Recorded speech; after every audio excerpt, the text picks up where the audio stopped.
Hello guys, and welcome to a new video.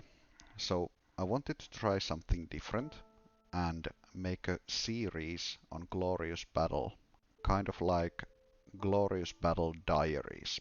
So the idea is to capture the moments from our Glorious Battle, how our faction performs, and how the map evolves throughout the event.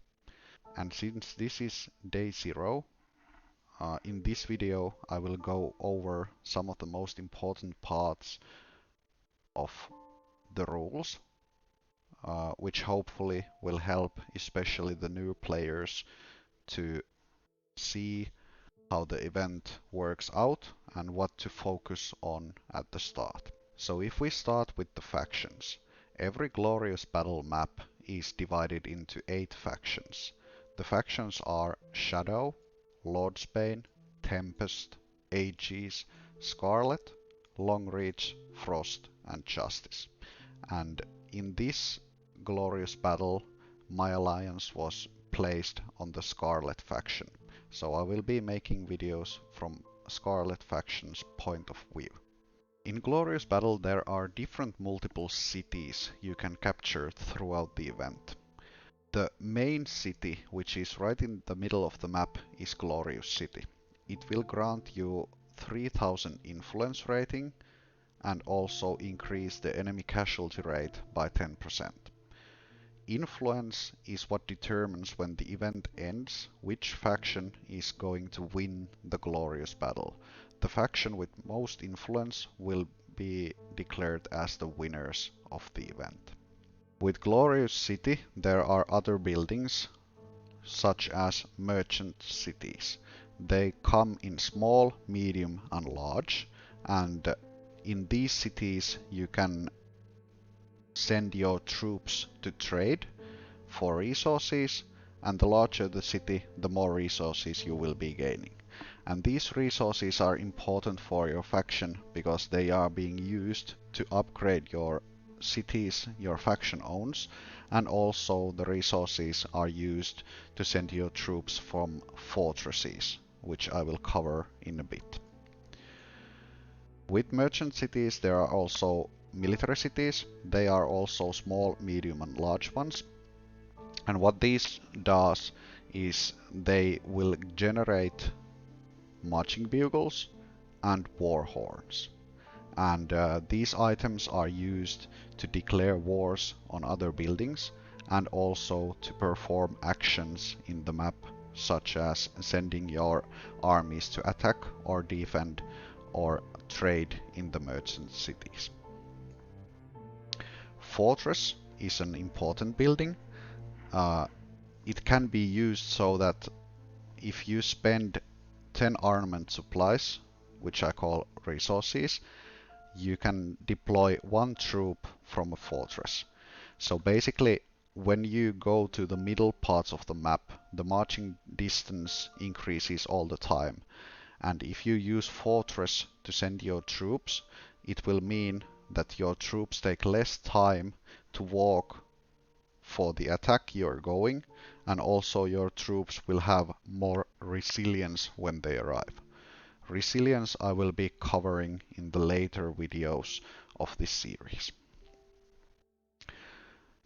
On top of the other buildings there are depot buildings which grant you different buffs depending on the building. You can get total attack, total defense, total health, also marching speed and increased casualty rate. And all these are helpful throughout the event. And lastly, there are caravan stops, which when your faction owns them, it increases your trading efficiency by 10%, which means you can gain even more ornament supplies. Next up, let's talk a little bit about the battles themselves. So battles can be divided into 2 categories. There are battles against NPC cities and battles against other factions cities. When you declare a war on NPC city, it takes 10 minutes from the declaration until the battle phase begins. And when you declare on another faction, it takes 10 hours from declaration until the battle begins.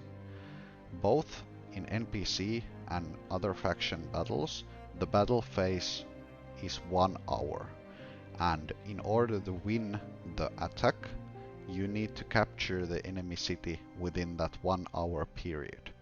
If your faction fails to capture the building in that 1 hour period, it means that you will lose the attack and you won't gain the possession of that certain city you have declared on. Lastly, let's talk about military positions. So in Glorious Battle, you can choose between 3 different military positions, which are offensive, defensive, and logistics. You can freely change between the positions, but there is a 24-hour cooldown between the changes. So you need to be careful whenever you want to change your role, because then you will be locked in that role for 24 hours. So offensive role is obviously meant when you're attacking enemy city. It will grant you 140 resilience and also will be boosting your stats and marching speed while attacking. Defensive role grants you even more resilience, up to 160, and it will increase your stats while defending. And then there is logistics role, which gives you 100 resilience, but it also increases your trading efficiency by 30%. And in the start of the event, you cannot declare wars on other factions, which means you really won't need the marching speed or the stats that other roles are giving you.